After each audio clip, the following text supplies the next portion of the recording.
রাজধানীর পূর্বাচলে অবৈধভাবে ৬০ কাঠা প্লট বরাদ্দের অভিযোগে শেখ হাসিনা, শেখ রেহানা সহ পরিবারের ৬ জনের বিরুদ্ধে অনুসন্ধান শুরু করেছে দুর্নীতি দমন কমিশন দুদক। এ বিষয়ে আলোচনা করতে এই মুহূর্তে রাজধানীর মোহাম্মদপুর থেকে আমাদের সঙ্গে যোগ দিয়েছেন দুর্নীতি দমন কমিশনের সাবেক মহাপরিচালক মইদুল ইসলাম। জনাব মইদুল ইসলাম, আপনাকে স্বাগত জানাচ্ছি ইন্ডিপেন্ডেন্ট টেলিভিশনে। আপনার কাছে শুরুতে একটু জানতে চাই যে শেখ হাসিনা ও তার পরিবারের ৬ জনের নামে যে ৬০ কাঠার ৬টি প্লট বরাদ্দ দেওয়া হয়েছে, ঠিক কি ধরনের অনিয়ম দুর্নীতি হয়েছে বলে আপনি মনে করেন? জি, ধন্যবাদ। এটা তো দুদকের যে মহাপরিচালক সাহেব আপনার বললেন, সেখানে আইনের ধারা টারার কথাও উল্লেখ করলেন। সেই জায়গায় ক্ষমতায় থেকে ক্ষমতার অপব্যবহার করে যে আপনার দুর্নীতি করা, সেই দুর্নীতিটাই এখানে হয়েছে। তো দুদক সেই ব্যাপারে আমার একটি বেশি লাগছে যে যেখানে হাজার হাজার কোটি টাকার দুর্নীতির খবর ভেসে বেড়াচ্ছে, সেই জায়গায় এটা ধরতে আমি নিষেধ করছি না, এটা ধরা ঠিকই আছে, কিন্তু আরো বড় বড় জিনিসগুলো দিকে দুদকের নজর দেওয়া উচিত। যেখানে বিদ্যুৎ প্রতিমন্ত্রী আপনার নসরুল হামিদের শুনলাম যে মাত্র 36 কোটি টাকার মামলা হয়েছে, কাহিনী শুনলাম হাজার হাজার কোটি টাকার, মামলা হচ্ছে 36 কোটি টাকা।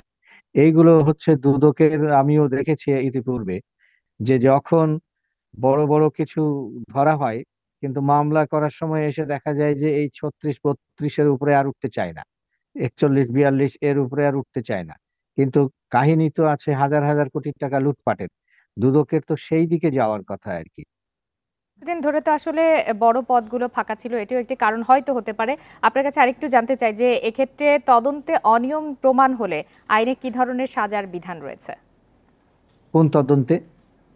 শেখ হাসিনা ও তার পরিবারের ৬ জনের নামে যে ৬০ কাঠার প্লট বরাদ্দ দেওয়া হয়েছে, এটি যদি জি তদন্তে জি। অনিয়ম উঠে আসে এই বিষয়টি নিয়ে, সেক্ষেত্রে কি ধরনের সাজার বিধান রয়েছে? না, এটা তো দুর্নীতির, আপনার দুর্নীতির আইনে সাজা আছে, সেখানে কমসে কম 7 বছর, 7 বছরের সাজা, তার সাথে জরিমানা এবং বাজেয়াপ্ত এই সমস্ত আছে। জি, আরেকটি বিষয় জানতে চাই যে রাজনৈতিক সেই বিবেচনায়। জন্যই বলছি যে বড় বড় দুর্নীতিগুলো ধরা দরকার। এই ছোটখাটো দুর্নীতি ধরা ঠিক আছে, যেহেতু দুর্নীতি করেছে সেহেতু ধরতেই হবে, কিন্তু এর চেয়ে আরো অনেক বড় বড় দুর্নীতিগুলো আছে, সেইগুলোর দিকে যাওয়ার দরকার। আরো বড় আরো অনেক রাঘব বোয়াল এদিকে ভেসে বেড়াচ্ছে, সেগুলোর দিকেও নজর দিতে হবে। জি, আপনার কাছে একটু জানতে চাই যে রাজনৈতিক বিবেচনায় সরকারের 13/এ ধারায় এসব প্লট বরাদ্দ দেওয়া হলে কি আইনের লঙ্ঘন হয় কিনা? না, আইনের লঙ্ঘন দুদক দেখেছে বলেই তো দুদক অনুসন্ধানে নিয়েছে, অভিযোগটা আমলে নিয়েছে।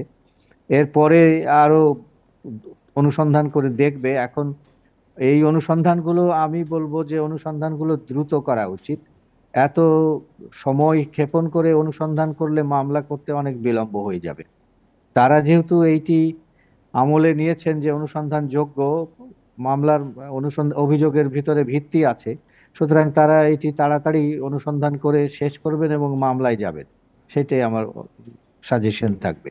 জি, জনাব মইদুল ইসলাম, আরেকটি বিষয় আপনার কাছে জানতে চাই যে দুর্নীতির মাধ্যমে অবৈধ সম্পদ অর্জনের অভিযোগে দুদকের কোনো কমিশনারের বিরুদ্ধে এই প্রথম অনুসন্ধান শুরু হচ্ছে, এই বিষয়টিকে আপনি কিভাবে দেখছেন? না, এটা খুবই দুঃখজনক আর কি, যে মানে দুদকে যিনি থাকবেন তার বিরুদ্ধেই দুর্নীতির অভিযোগ। এটা ইতিপূর্বে এর ধরনের রিউমার ছিল, এই ধরনের গুঞ্জন ছিল, যে যারা ইতিপূর্বে দুদকের কমিশনার চেয়ারম্যান ছিলেন তাদের বিরুদ্ধে এবং আরো অন্যান্য কর্মকর্তাদের বিরুদ্ধে দুর্নীতির অভিযোগ মাঝে মাঝেই শোনা গেছে, কিন্তু সেগুলোর ব্যবস্থা নেওয়া হয়নি। আহ এখনো ব্যবস্থা নেওয়ার সুযোগ আছে বাকি অন্যদের বিরুদ্ধেও, কিন্তু এখন সেটাই দুঃখজনক যে যারা দুর্নীতি দমন করবার জন্য আসবেন তারাই যদি দুর্নীতিতে নিমজ্জিত থাকেন, সেক্ষেত্রে আসলে তাহলে তো সাধারণ মানুষ দুর্নীতি দমন করা। কোথায় যাবেন বা দুদকের প্রতি আসলে কতটা আস্থা থাকবে তাদের? না, সেইটাই, এটা আবার এটা একটা ভালো দিকও যে দুদক তার নিজের কর্মকর্তা বা পূর্বের কমিশনার তাদেরকেও ছাড় দিচ্ছে না, এই জায়গা একটা ভালো। কিন্তু দেখার দরকার যে দুদক অনুসন্ধান যেটি করছে সেই দুর্নীতিটা ওই কমিশনারের কত বড় দুর্নীতি এবং সম্পদ কতখানি বেড়েছে, সেইগুলো দেখা হচ্ছে আপনার দরকার। এবং আমার কথা সেটাই যে যাই করেন দ্রুত করেন, বিলম্ব করলে মামলা করে সাজা খাটাতে অনেক দেরি হয়ে যাবে। জি, জনাব মইদুল ইসলাম, আপনাকে অনেক ধন্যবাদ আমাদেরকে সময় দেওয়ার জন্য।